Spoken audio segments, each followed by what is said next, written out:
하나님의 말씀은 창세기 18장 20절에서 26절인데요. 저와 여러분이 한 절씩 교독하겠습니다. 제가 먼저 읽겠습니다. 여호와께서 또 이르시되 소돔과 고모라에 대한 부르짖음이 크고 그 죄악이 심히 무거우니 내가 이제 내려가서 그 모든 행한 것이 과연 내게 들린 부르짖음과 같은지 그렇지 않은지 내가 보고 알려 하노라.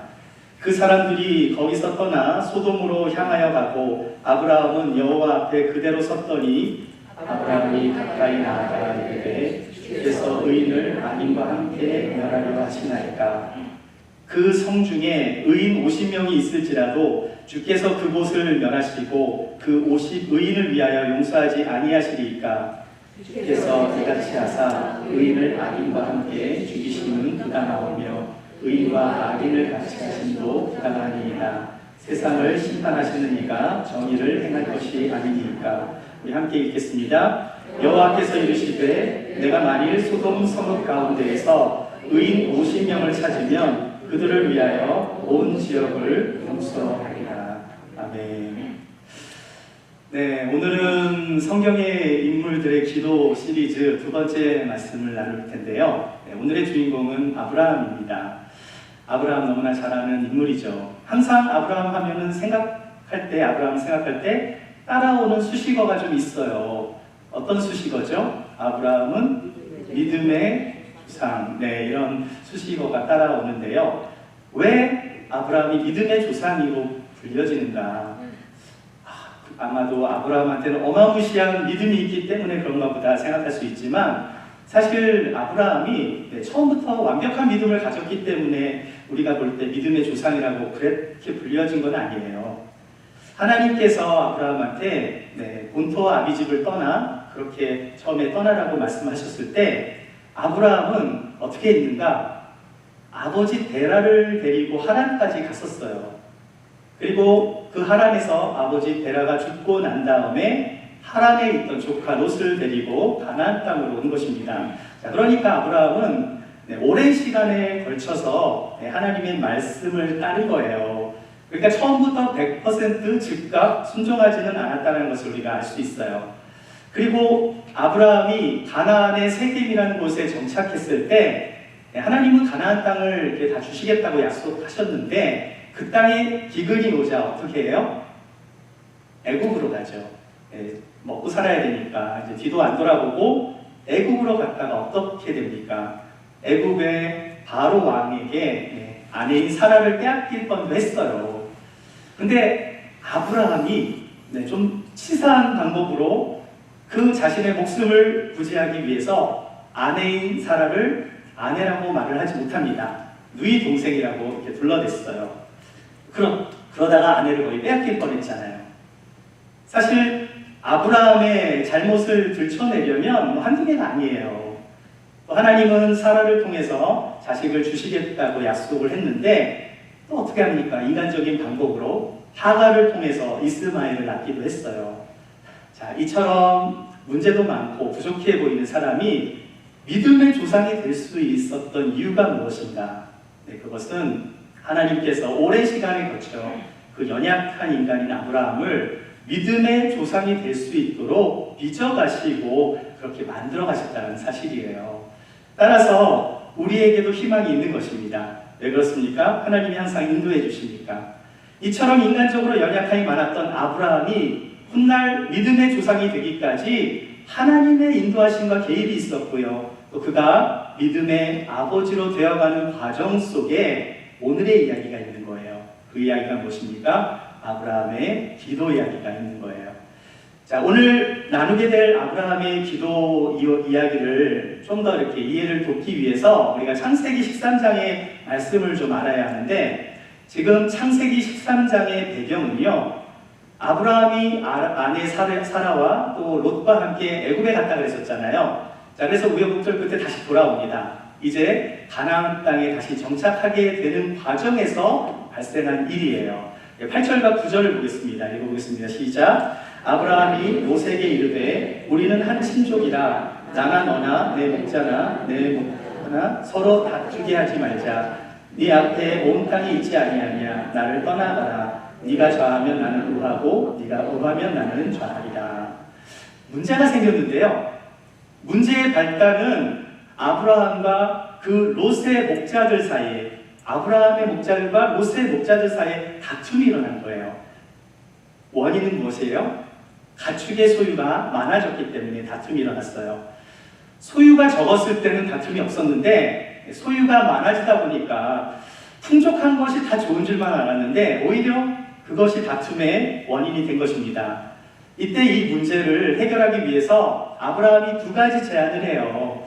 첫째는 뭐예요? 성경에 있는 말씀처럼 우리가 한 친척이니까 네 목자 내 목자들이 서로 다투지 말자라고 첫 번째 제안을 했고요. 두 번째는 우리 앞에 이렇게 땅이 넓은데 서로 떨어져 살자고 하면서 네가 왼쪽으로 가면 나는 오른쪽으로 가고 네가 우로 가면 나는 좌로 가겠다 이렇게 말을 해요.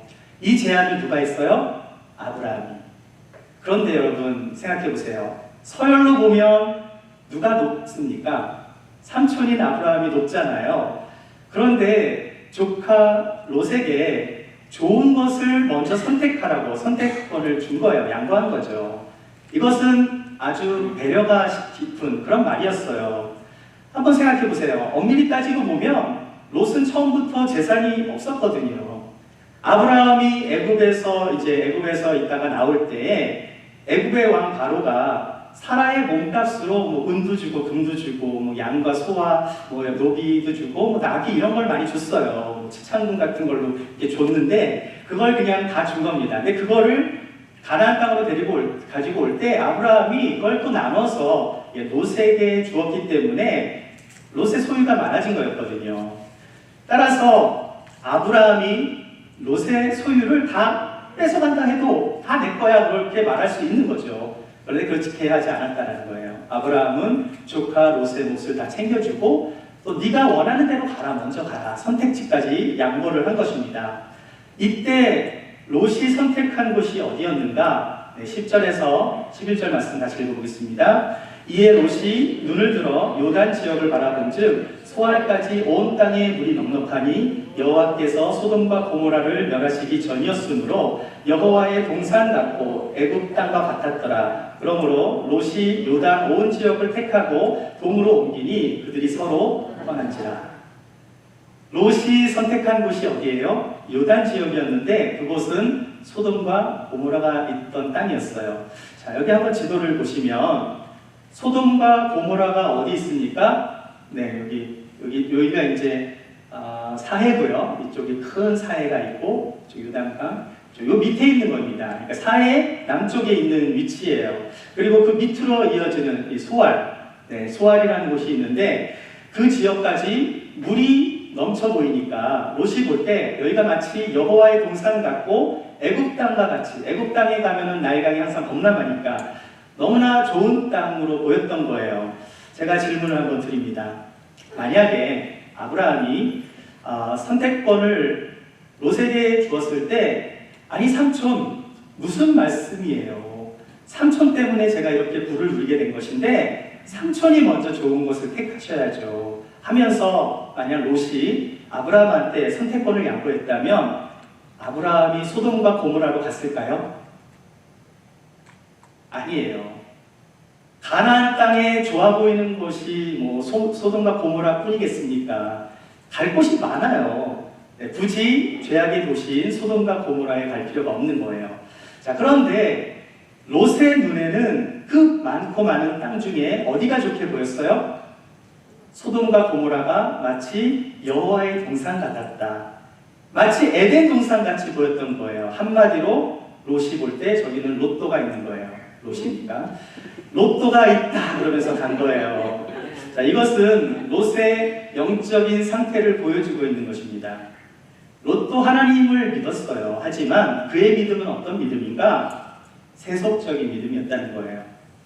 아무튼 이렇게 해서 아브라함과 롯이 따로 떨어져서 롯은 자기 눈에 좋게 보였던 소돔 땅으로 발걸음을 옮겼고요. 아브라함은 헤브론 지역으로, 그 서쪽으로 헤브론 지역의 터를 옮기게 됐는데, 자, 오늘의 본문 말씀 18장 말씀이 이제 벌써 시작이 되는 거예요. 아브라함이 날씨가 더운 어느 날 장막에 앉아 있는데 하나님이 사람의 모습으로 두 천사와 함께 아브라함에게 나타나십니다. 하나님이 아브라함을 찾아오신 이유는요, 첫 번째, 아브라함의 아내 사라가 곧 아들을 갖게 될 거라는 거예요. 그 말씀을 전해주시기 위해 오셨고요. 두 번째는 이제 곧 소돔과 고모라가 심판을 받게 될 거라는 말씀을 전해주신 거예요. 사실 하나님이 아브라함한테 사라에게서 아들을 낳을 것이라는 말씀을 이전에도 많이 했었거든요. 그런데 또다시 굳이 사람의 모습으로 오셔서 이 말씀을 전하는 이유가 무엇이겠습니까? 사라가 그 사실을 안 믿었던 거예요. 그런데 그 말을 듣고 사라가 웃어. 그런데 하나님은 계속해서 믿지 못하는 사라에게 너는 아들을 낳을 거다라는 말씀을 주세요. 그리고 나서 하나님과 함께 두 천사가 소돔으로 떠납니다. 그리고 하나님도 떠나시려고 하는데 아브라함이 이 말씀을 하는 거예요. 17절 말씀을 함께 보겠습니다. 여호와께서 이르시되 내가 하려는 것을 아브라함에게 숨기겠느냐? 하나님 마치 아브라함을 벗과 같이 생각을 하셔서 하나님의 비밀을 아브라함한테 이야기해 주시는 거예요. 그 비밀이 뭐예요? 놀랍게도 소돔과 고모라 땅의 심판의 메시지였어요. 그래서 20절과 21절 말씀 같이 읽어보겠습니다. 시작. 여호와께서 또 이르시되 소돔과 고모라를 대한 부르짖음이 크고 그 죄악이 심히 무거우니 내가 이제 내려가서 그 모든 행한 것이 과연 내게 들린 부르짖음과 같은지 그렇지 않은지 내가 보고 알게 하리라. 네. 하나님께서 너무나 무서운 말씀을 지금 하고 계신 거예요. 첫째는 소돔과 고모라에 대한 부르짖음이 크고 그 죄악이 심히 무겁다는 거예요. 여러분, 부르짖음이 크다라는 게 무슨 말씀인가요? 부르짖음이 크다. 누군가 소돔과 고모라를 위해서 막 부르짖으며 기도하는 소리가 크다, 그런 뜻일까요? 아닙니다. 이것은 죄의 소리가 들린다는 거예요. 여러분, 죄가 있으면 소리가 난다고 말씀해요. 남을 억울하게 하고 남한테 눈물을 흘리게 만들고 남을 학대하고 고통을 주면 그 고통의 소리가 하나님의 귀에까지 들리게 된다고 말씀하세요. 사랑하는 여러분, 하나님이 이 땅의 죄를 어떻게 그렇게 잘 아실까요? 죄가 부르짖기 때문이에요. 죄의 소리가 하나님의 귀에 들리기 때문입니다. 다른 사람을 억울하게 만들거나 고통을 주거나 죄악을 범하게 되면 하나님께서 그 소리를 들으신다는 거예요. 자, 그렇다면 우리가 하나님께 기도하면 하나님이 들으실까요? 우리의 기도를 하나님은 들으신 적 있습니다. 하나님은 죄의 소리도 들으시고 우리의 기도 소리도 들으세요. 하나님이 아브라함한테 하신 두 번째 말씀은 뭐라 그랬죠? 네. 소돔과 고모라를 심판하시기 위해서 앞서서 내가 뭐라고 말씀합니까? 이게 정말 그렇게 들리는 것과 같은지 내가 직접 보고 확인하겠다. 하나님이 확인하신다라고 직접 그곳에 가겠다라는 말씀을 다른 말로 표현한 뭡니까? 가기 전까지 또 다른 기회를 주겠다라는 의미도 되는 거예요. 그 자리에서 바로 심판하실 수도 있지만 굳이 아브라함한테 그 이야기를 해주셨어요. 그곳에 가서 확인해 보시겠다는 겁니다. 그렇다면 마지막 기회가 한 번 더 남아있다는 뜻으로도 우리는 생각할 수 있는 거예요. 만약 그들의 죄의 소리가 회개의 소리로 바뀌게 된다면 어떻게 될까요? 하나님은 심판을 거두실 수도 있는 거예요. 이 이야기를 들었던 아브라함이 하나님의 가는 길을 막고 간구합니다. 아브라함은 소돔과 고모라가 심판을 받는다라는 이야기를 들었을 때 제일 먼저 조카 롯이 생각이 났을 거예요. 하나님한테 당장 그곳에 있는 롯을 살려달라고 부탁할 수도 있었지만 직접적으로 하지 못하고 대신 하나님의 공의에 대한 말씀을 기도로 표현해요. 자, 그래서 23절과 24절을 읽어보겠습니다. 시작. 아브라함이 가까이 나아가 이르되 주께서 의인을 악인과 함께 멸하려 하시나이까? 그 섬 중에 의인 50명이 있을지라도 주께서 그곳을 멸하시고 그 50인을 인하여 용서하지 아니하시리이까? 하나님, 소돔과 고모라에도 의인이 있을 텐데 의인을 악인과 함께 멸하시려고요? 만약 그 성에 의인 50이 있다면 용서하지 않겠습니까? 하나님은 공의의 하나님이시잖아요. 거예요. 그러니까 그 성에 의인 50명만 있으면 멸망당하지 않겠지요. 네, 이것이 아브라함의 첫 번째 기도였어요. 그러자 하나님께서 26절에 이렇게 대답해 주십니다. 여호와께서 이르시되 내가 만일 소돔 성읍 가운데에서 의인 50명을 찾으면 그들을 위하여 온 지역을 용서하리라.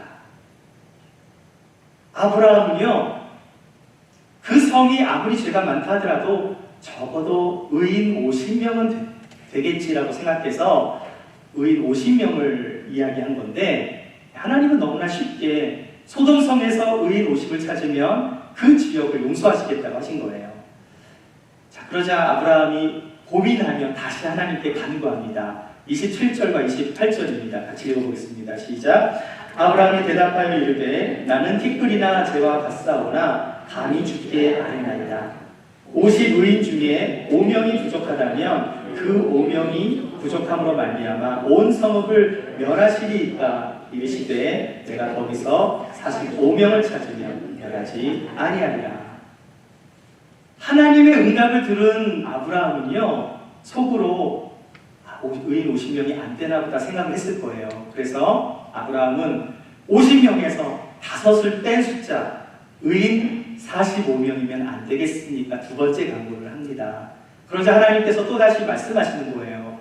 의인 45명만 있어도 그 성읍을 멸하지 않겠다는 거예요.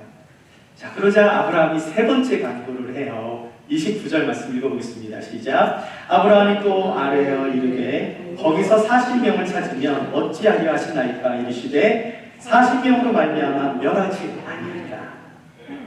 아브라함은 40명을 제안했는데 이번에도 하나님은 40명이라도 의인이 있다면 멸하지 않으시겠다. 이 말씀을 듣자 이제 아브라함의 기도 소리가 조금씩 작아지는 거예요. 하나님, 제가 무슨 말을 해도 화내지 말고 말씀을 들어주세요. 그러면서 30절에서 아브라함이 네 번째 기도를 합니다. 아브라함이 이르되 내 주여 노하지 마시옵소서. 거기서 30명을 찾으시면 어찌하려 하시나이까. 이르시되 내가 거기서 30명을 찾으면 그러지 아니하리라. 하나님은 이번에도 화를 내지 않으시고요, 의인 30명만 있어도 멸망하지 않겠다고 하세요. 자, 그러자 31절에서 아브라함이 다섯 번째 기도를 해요. 같이 한번 읽어보겠습니다. 아브라함이 또 이르되 내가 감히 내 주께 아뢰나이다. 거기서 20명을 찾으시면 어찌하려 하시나이까. 이르시되 내가 20명으로 말미암아 그리하지 아니하리라. 하나님, 정말 너무나 염치가 없지만 제가 감히 주께 아뢰니다. 의인 20명을 찾으시면 어찌하실 겁니까? 하나님은 미안해하면서 기도하는 아브라함한테 의인 20명만 있어도 멸망시키지 않겠다고 하세요.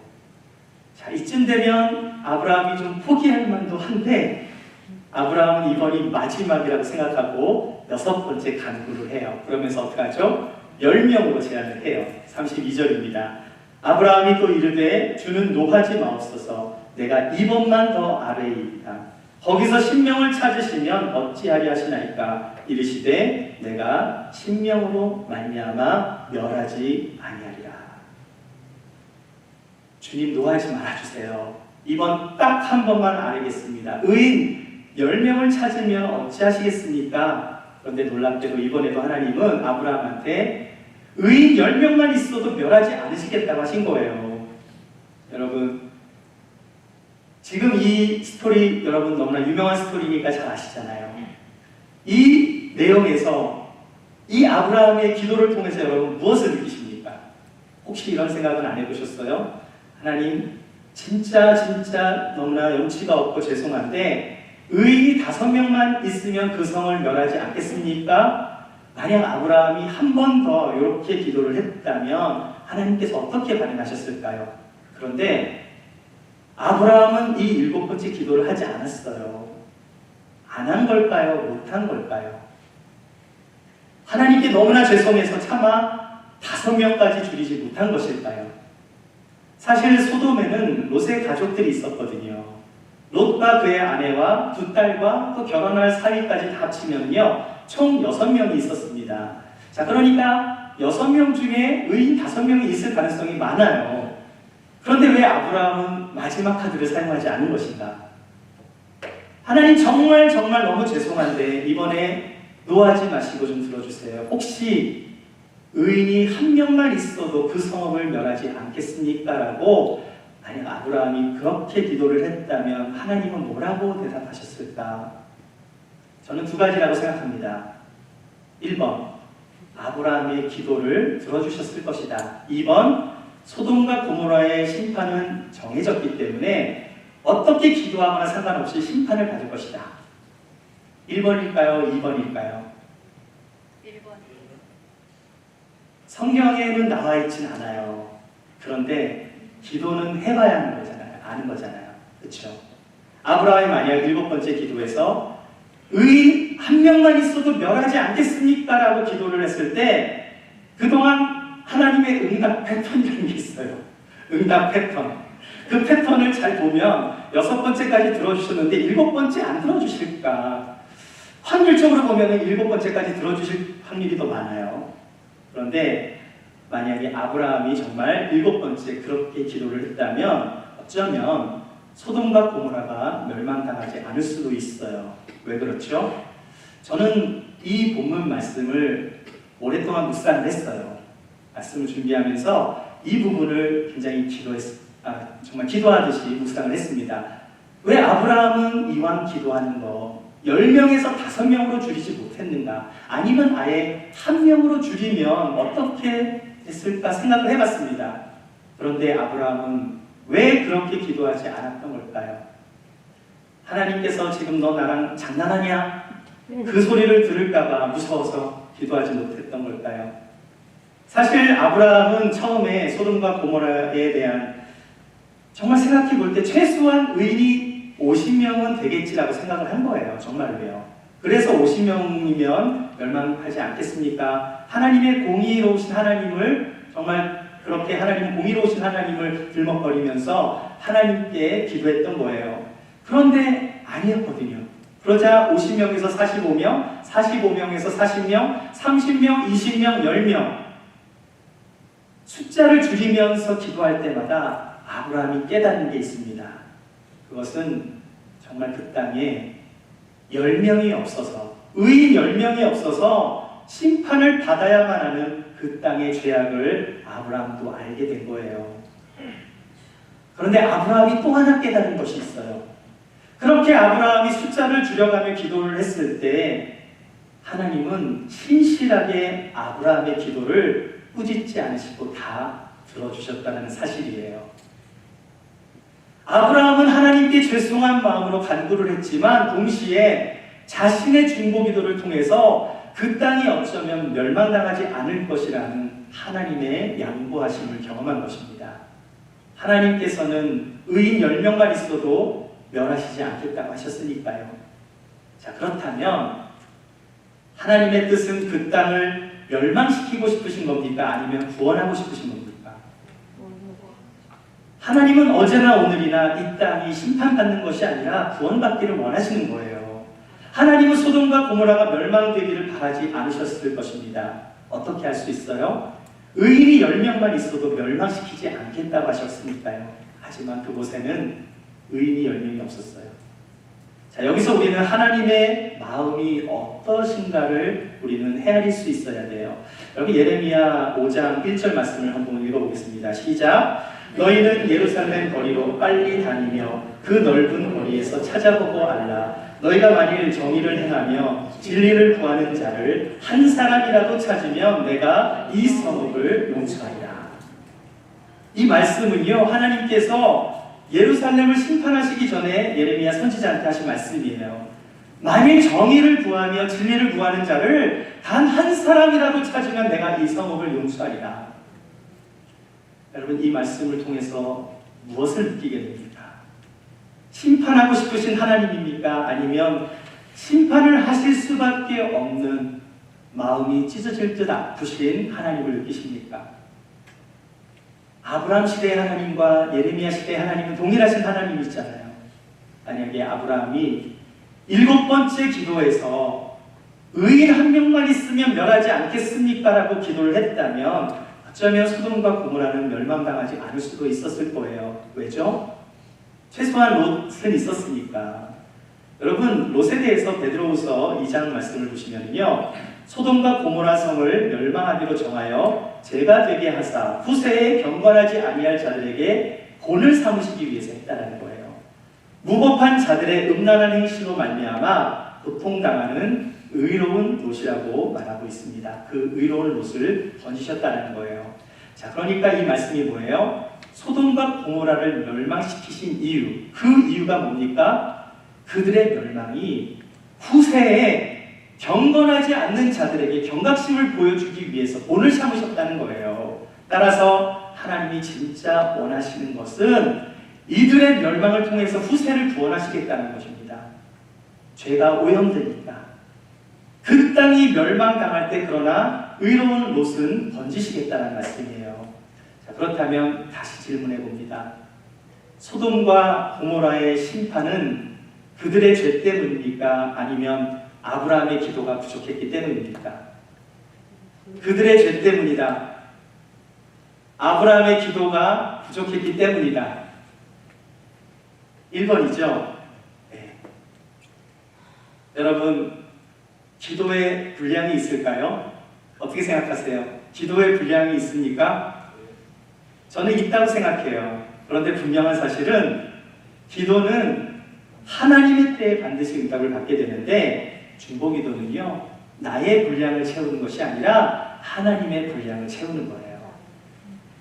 이 정도 기도했으면 충분하겠지를 내가 정하는 것이 아니라 하나님이 정해주시는 것입니다. 우리가 기도를 할 때 하나님이 계속 기도하라는 마음을 주셨다면 계속 기도해야 하는 거예요. 저는 아브라함의 기도가 부족해서 마지막 7번째 기도를 하지 않은 거라고 생각하지 않아요. 아브라함은 자신의 기도를 충분히 다 한 것입니다. 죄악 가운데 빠져있는 그 가치 없는 사람을 위해서 6번이나 간구하며 기도했어요. 그가 7번째 기도를 할 수 없었던 것은 그 도시가 도저히 용서받지 못한 그러한 도시라는 것을 깨달았기 때문이에요. 하지만 아브라함은 그 땅에 그래도 10명의 의인이 있겠지라고 희망을 하면서 두 천사들의 방문을 기대했을 거예요. 50명에서 10명으로 그래도 줄여놨잖아요. 이 정도만 해도 대단한 성과 아닙니까? 하지만 안타깝게도 두 천사가 소돔에 있는 롯을 방문했을 때 어떤 일이 벌어집니까? 한바탕 소동이 일어나죠. 한번 말씀 읽어보겠습니다. 19장입니다. 창세기 19장 4절에서 5절입니다. 그들이 눕기 전에 그 성 사람 곧 소돔 백성들이 노소를 막론하고 원근에서 다 모여 그 집을 에워싸고 롯을 부르고 그에게 이르되 오늘 밤에 내게 온 사람들이 어디 있느냐 이끌어내라 우리가 그들을 상관하리라. 여러분, 이 마지막 구절 상관하리라, 이 상관하리라 히브리어는요 야다라는 뜻인데요, 야다, 발음이 야다입니다. 이것은 알다, 직접 보아서 확인하다, 직역하면 그런 것이고요.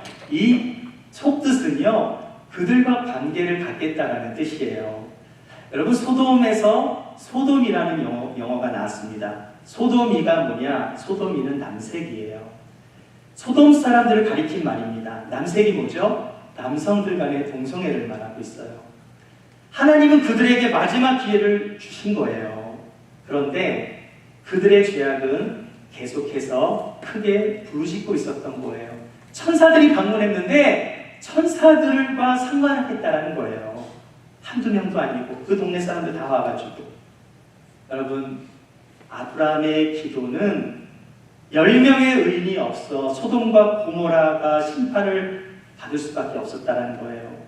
자, 그런데 그렇다면 아브라함의 기도는 헛된 기도인가? 그렇지 않은 거예요. 왜냐? 아브라함의 기도를 통해서 롯과 그의 가족들을 살릴 수 있었거든요. 어떻게 할 수 있습니까? 두 천사가 롯에게 도망가라고 알려줍니다. 17절 말씀을 보시면요, 그 사람들이 그들을 밖으로 이끌어낸 후에 이르되 도망하여 생명을 보존하라. 돌아보거나 들에 머물지 말고 산으로 도망하여 멸망함을 면하라. 그 사람들이 누구예요? 천사들입니다. 그들을 밖으로 이끌어, 그들이 누구예요? 롯의 가족들을.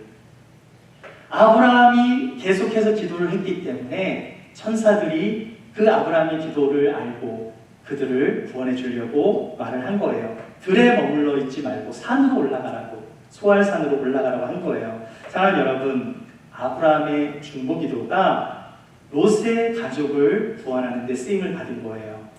그런데 구원은요, 그냥 공짜로 받는 것 같은데 뭐가 필요합니까? 거기에도 믿음이 필요해요. 롯의 사위가 될 사람들은 심판이 있다고 얘기를 했는데도 믿지를 않아요. 그걸 농담으로 여겼습니다. 그래서 빠져나가지 않았어요. 또 롯의 아내도 들에 머물러 있지 말라고 했는데 멈춰서 뒤를 돌아보다가 어떻게 됐죠? 소금 기둥이 됐다고 얘기를 해요.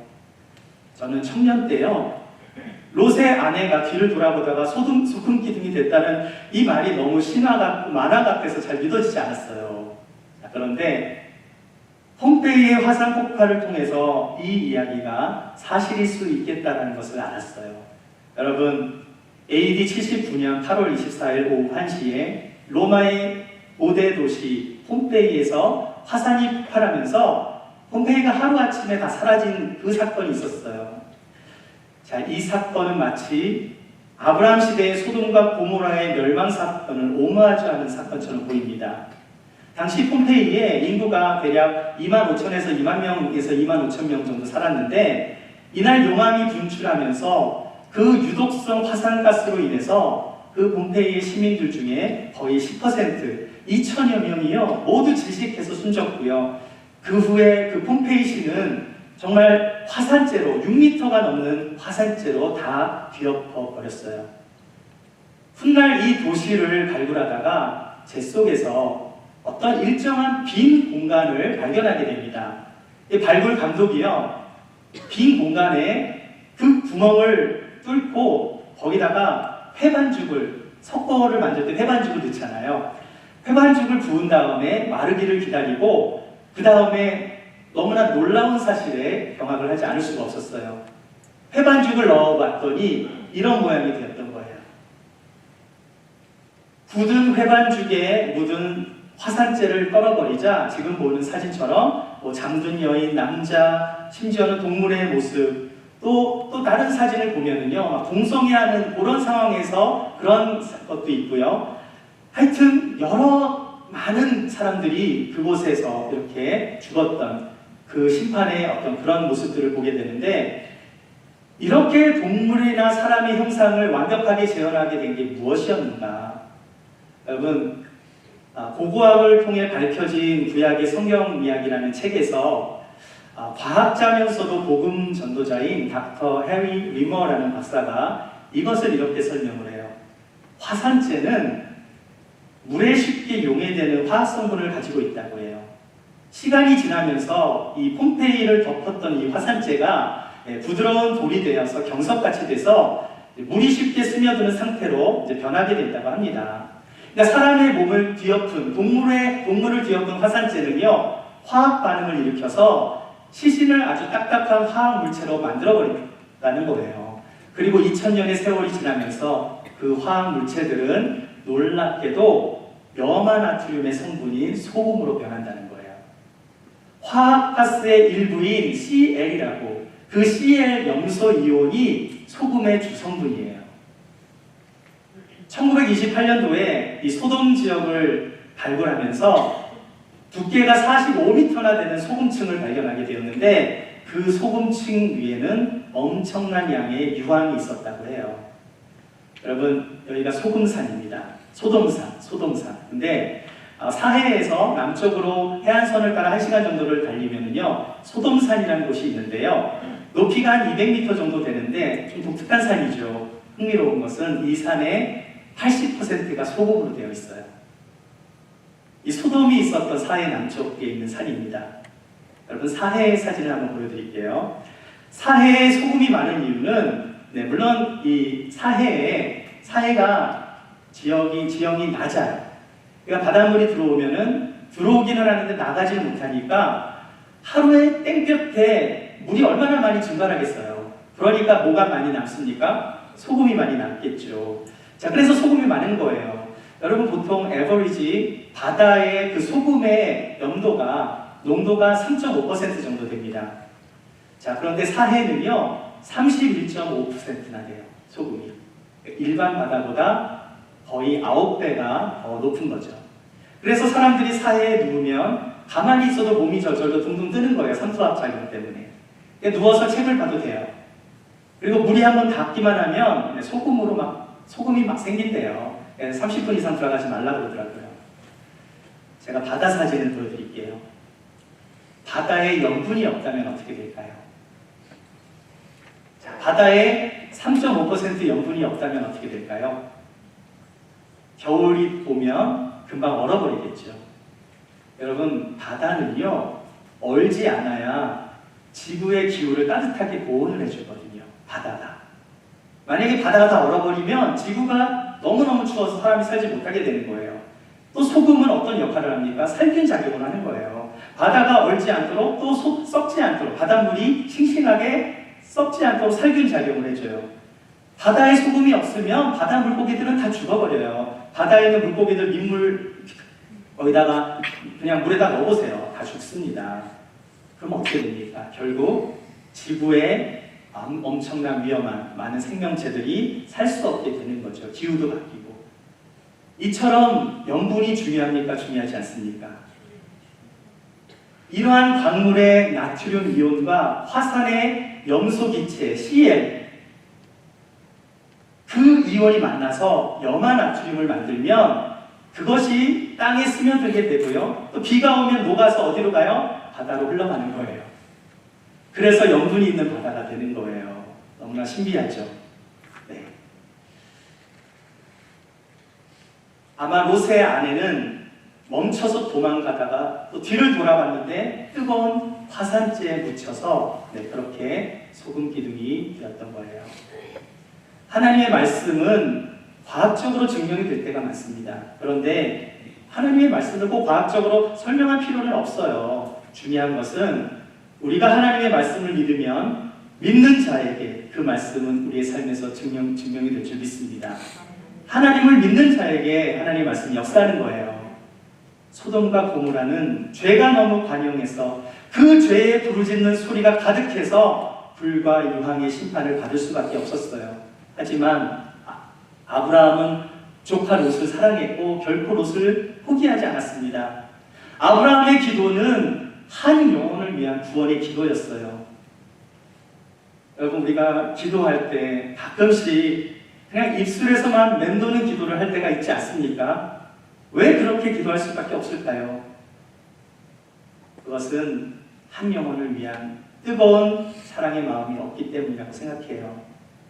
우리는 아브라함의 기도를 통해서 또한 중요한 것을 배워야 합니다. 그것은 하나님의 주권입니다. 아브라함은 하나님의 주권을 끝까지 인정하면서 중보기도를 했어요. 하나님께 간청을 하되 하나님의 하나님 되심과 그분의 성품을 세워드리면서 기도를 했어요.